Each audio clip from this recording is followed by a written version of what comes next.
Mana bakal isteri kau?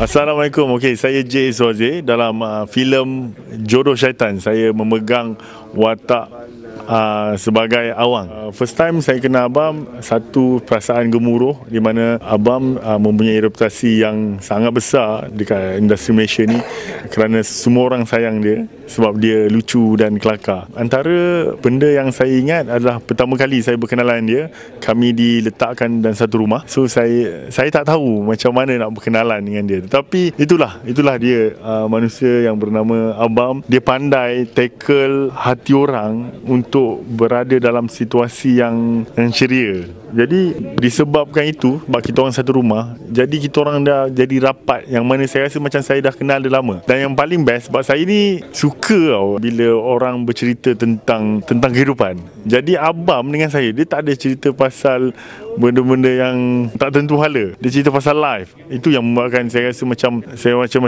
alhamdulillah aku dapat kenal dia. Dan antara momen yang best dengan dia adalah apabila saya main badminton dengan dia, dia gelakkan saya.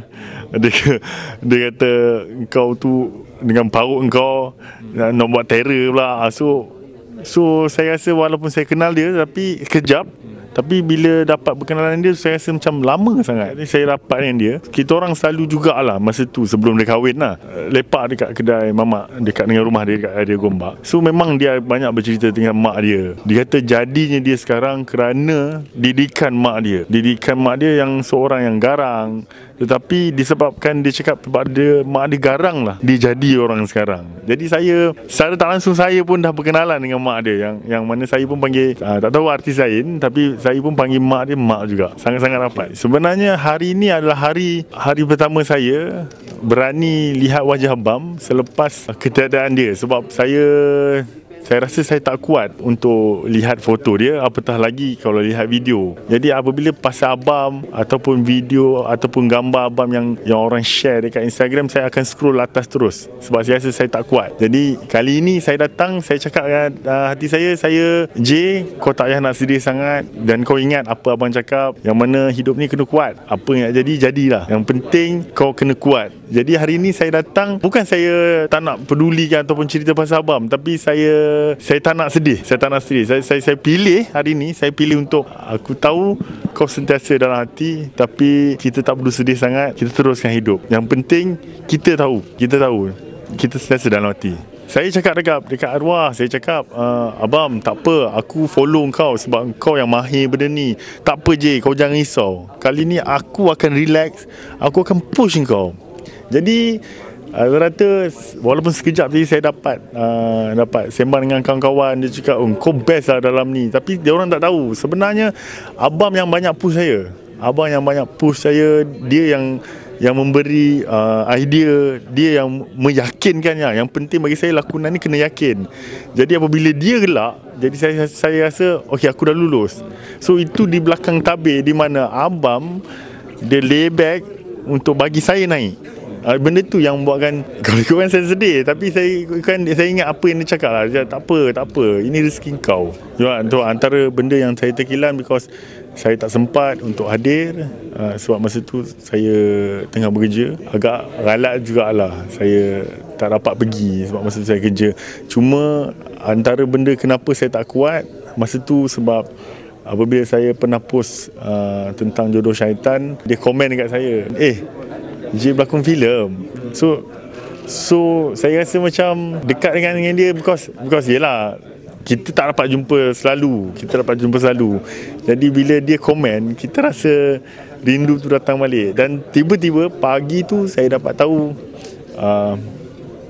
dia tak ada. Dan ya, saya percaya semua orang yang pernah attach dengan someone, bila orang tu tak ada, dia akan selain. Terkesan.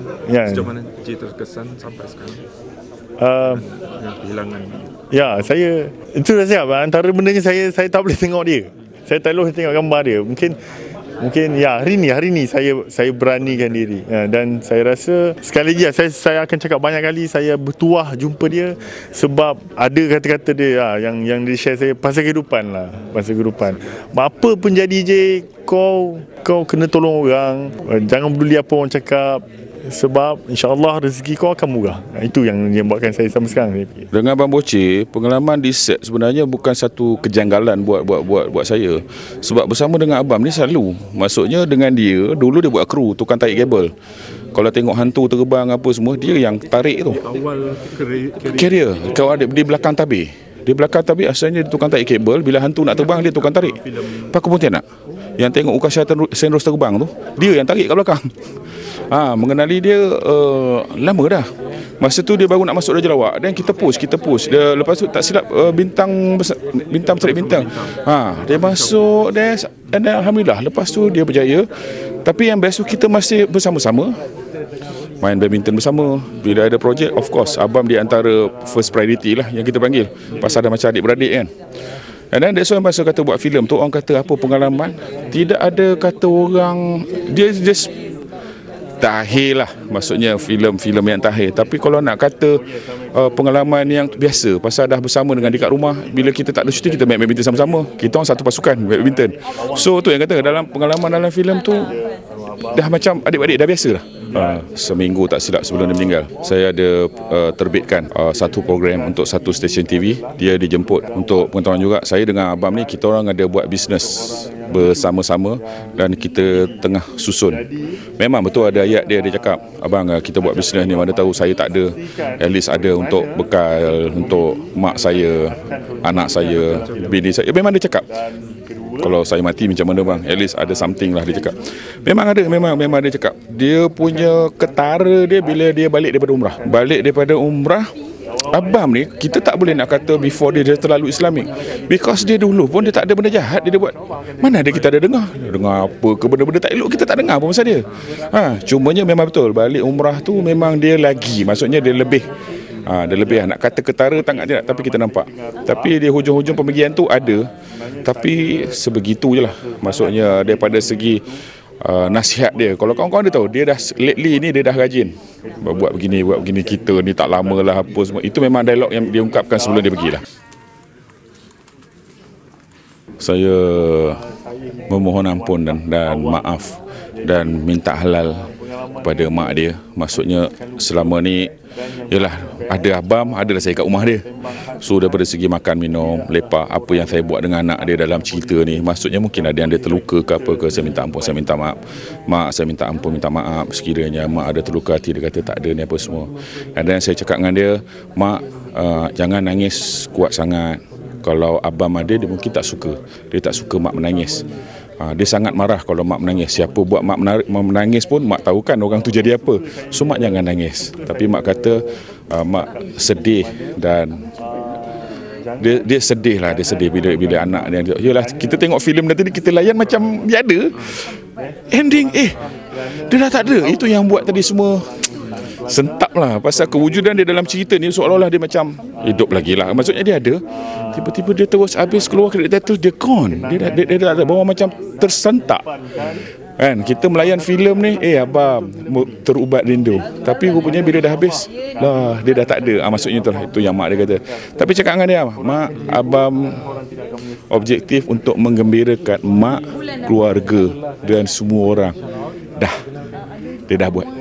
So mak dia okey lah. Saya kenal, saya sangat kenal mak dia. Dia memang sangat rapat dengan mak dia. Dia menangis. Rindu lah, dia rindu. Semua yang datang, semua rindu. Sebab abang ni budak baik. Dia maksudnya tangisan orang ikhlas pasal dia sangat baik. Baiknya bukan dibuat-buat. Orang buat baik buat takkan dapat respon macam tu. Dia baik yang bukan dibuat-buat. Memang dia baik. That's why mak dia pun merasai abang dengan mak dia sangat close. Tak macam saya baik dengan mak saya. Ini terang. That's why saya cakap tadi, bayangkan abang dengan Ali punya baik adik-beradik tak macam kita. Boleh mandi bugil. Tak betul saya cakap tadi. Dia punya close dengan family. dengan Ali tadi memang berlaku depan mata ke macam? Depan mata saya ada saksi ramai. Masa tu tengah shoot, masa kita tengah break malam, Ali masuk bilik air. Lalah dia gedah pintu. Dua-dua bogil masuk dalam. Kita kat luar, lalah kita fikir, dia orang how close?